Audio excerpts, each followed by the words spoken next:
Chennai Silks. 2026 T20 உலகக்கோப்பை தொடரில் இந்தியாவிடம் பாகிஸ்தான் அணி படுதோல்வி அடைந்ததை அடுத்து பாகிஸ்தான் ரசிகர்கள் சிலர் தங்கள் வீடுகளில் இருந்த தொலைக்காட்சி பெட்டிகளை அடித்து நொறுக்கி தங்களது ஆதங்கத்தை வெளிப்படுத்தியிருக்கிறார்கள். பிரபல யூடியூபர்கள் பாகிஸ்தான் அணியை கடுமையாக விமர்சித்து வருகின்றனர். கொழும்பு பிரேமதாசா மைதானத்தில் நடைபெற்ற போட்டியில் இந்தியா 61 ரன்கள் வித்தியாசத்தில் பாகிஸ்தானை வீழ்த்தியது. இந்த தோல்வி பாகிஸ்தான் ரசிகர்களுக்கு பெரும் ஏமாற்றத்தை கொடுத்தது.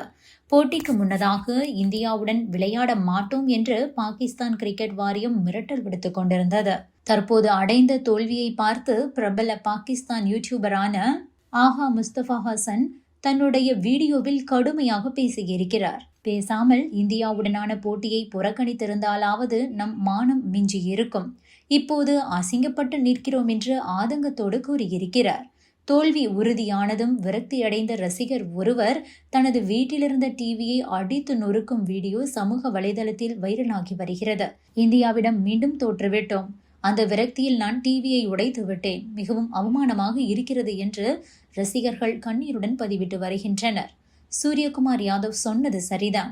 இப்போது இந்தியா பாகிஸ்தான் இடையே போட்டி இல்லை. இந்தியா வேறு ஒரு தரத்தில் விளையாடுகிறது என லைபா அப்பாசி என்ற பாகிஸ்தான் யூடியூபர் கருத்து தெரிவித்துள்ளார்.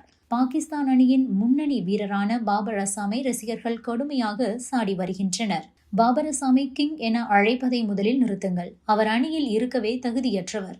175 ரன்கள் எல்லாம் நமக்கு எட்டாக்கணி என்று ரசிகர்கள் கொந்தளித்து வருகின்றனர். இந்த தோல்வியின் மூலம் பாகிஸ்தான் அணியின் நிகர ரன் ரேட் அமெரிக்கா அணியை விட கீழே சென்றுள்ளது. இதனால் அந்த அணியின் சூப்பர் 8 சுற்று வாய்ப்பு தற்போது ஊசலாட்டத்தில் இருக்கிறது. T20 உலகக்கோப்பை தொடரில் இந்தியாவிடம் பாகிஸ்தான் அணி படுதோல்வி அடைந்த நிலையில் போட்டி முடிவதற்கு முன்பாகவே பாகிஸ்தான் உள்துறை அமைச்சரும் அந்த நாட்டு கிரிக்கெட் வாரிய தலைவருமான மோஷன் நக்வி அவமானத்தை தவிர்க்க வேண்டி மைதானத்தை விட்டு ஓட்டம் பிடித்திருக்கிறார். பாகிஸ்தான் அணியின் பேட்டிங்கின் போது தோல்வி உறுதியானதும் VIP பகுதியில் அமர்ந்திருந்த பாகிஸ்தான் கிரிக்கெட் வாரிய தலைவர் மோஷன் போட்டியை முழுமையாக பார்க்காமல் பாதியிலேயே எழுந்து சென்று விட்டார். முதலில் பேட்டிங் செய்த இந்தியா 175 ரன்கள் குவித்தது. கடினமான இலக்கை நோக்கி களமிறங்கிய பாகிஸ்தான் அணி ஆரம்பம் முதலே விக்கெட்டுகளை இழந்து தடுமாறியது. அணியின் முக்கிய வீரர்கள் சொற்ப ரன்களில் ஆட்டமிழந்தனர். பாகிஸ்தான் அணியின் ரன் ரேட் குறைந்து தோல்வி தவிர்க்க முடியாதது என்பதை உணர்ந்த நக்வி அந்த அவமானத்தை தாங்க முடியாமல் மைதானத்தை விட்டு வெளியேறினார். இந்த உலகக்கோப்பை போட்டியை நடத்த விடாமல் செய்ய மோஷன் நக்வி பல முயற்சிகளையும் மேற்கொண்டார். பாகிஸ்தான் அரசு இந்தியாவுடன் உலகக்கோப்பையில் ஆட தங்கள் அணிக்கு அனுமதி மறுத்தது. அதன் பின்பு ICC-உடன் பேச்சுவார்த்தை நடத்தினார் மோஷன் நக்வி. இதெல்லாம் நக்வியின் நாடகம் என்று அப்போது கடுமையான விமர்சனங்கள் எழுந்தது. ஒரு வழியாக இந்தியா பாகிஸ்தான் போட்டி நக்வியின் நாடகத்தை தாண்டியும் நடைபெற்றது.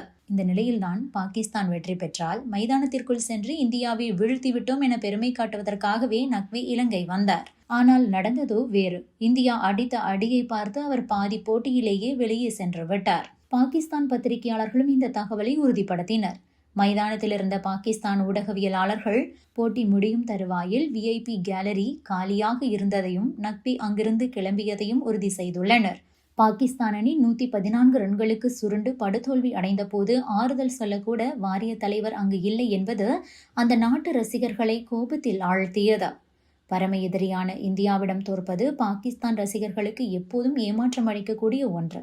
இந்த நிலையில் ஒரு கிரிக்கெட் வாரியத்தின் தலைவராக இருப்பவரே தோல்வியை எதிர்கொள்ள துணிவின்றி பாதியிலேயே சென்றது அந்த அணிக்கு மேலும் ஒரு தலைகுனிவாக அமைந்துள்ளது. இது தொடர்பாக வாரிய தரப்பில் இதுவரை எந்த ஒரு விளக்கமும் அளிக்கப்படவில்லை.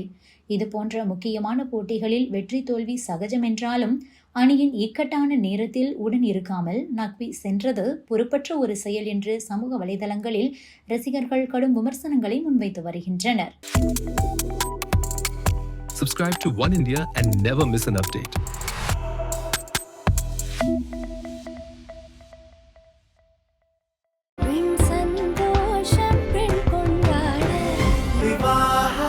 மணப்பெண்ணின் பிரத்யேகமான திருமணம் விவாஹா தி சென்னை சில்க்ஸ்.